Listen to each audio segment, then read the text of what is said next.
Hi guys! Ako nga pala si Geraldine and welcome sa Life in Taiwan with Lim Family. Tara, sama kayo sa amin mag-food trip, travel, simpleng kwento ng buhay namin dito sa Taiwan. Kung bago ka dito, please like, comment, and follow para naman updated ka sa mga bagong video namin. Tara, samahan nyo kami ngayon sa may Sun Yat-sen Memorial Hall dito sa Taipei. Ito ang isa sa pinaka-importanteng historical sites dito sa Taiwan kasi dito binibigyan pugay ang tinatawag nilang ama ng Republika ng China, si Dr. Sun Yat-sen. Kaso nga po, ngayon ay under renovation pa ang pinaka-exhibition hall nila. Pero worth it pa rin po ang pagpunta dito kasi ang gaganda dito mag-picture-picture, lalo na yung Taipei 101. Ay naku, napakaganda talaga dito. Makikita nyo mamaya sa video ko. Oh guys, alam nyo ba kung sino si Dr. Sun Yat-sen?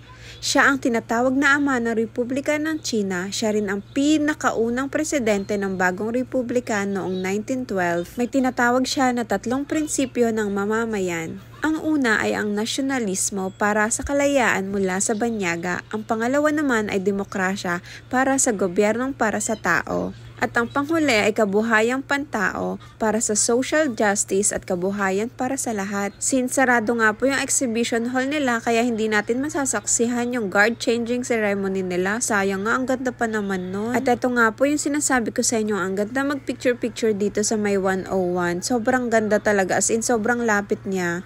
Pero mas maganda talaga mamasyal dito kapag winter na kasi sobrang init talaga ng pagpasyal namin dito. Pero super worth it naman at sobrang nag-enjoy din si baby. Shoutout nga po pala sa mga Pinoy na nakilala namin nung namasyal kami dito. Hi po! Nahiya na rin kasi akong kunan sila ng video kasi baka private silang tao. Pero shoutout na rin po sa inyo. Kung gusto nyo nga pong bumisita dito at mamasyal, ilalagay ko po sa description mamaya yung pinaka-address po nila.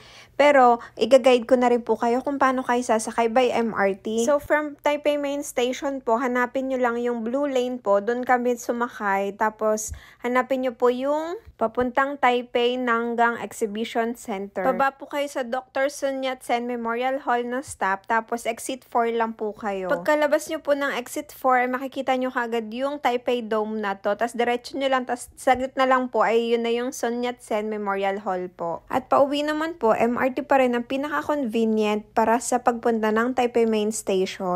Guys, hanggang dito na lang yung vlog ko. Ang ganda talaga pumunta dito kasi ang peaceful niya, historical, at saka Instagrammable pa. Kung pupunta kayo sa Taipei, isa to sa mga must visit, lalo na kung mahilig kayo sa history or chill tourist spots lang. Don't forget to like, comment, and follow dito sa Life in Taiwan with Lim Family. Sama-sama tayo sa food trips, family moments, at gala sa iba't ibang sulok ng Taiwan. See you sa susunod naming vlog. Bye-bye!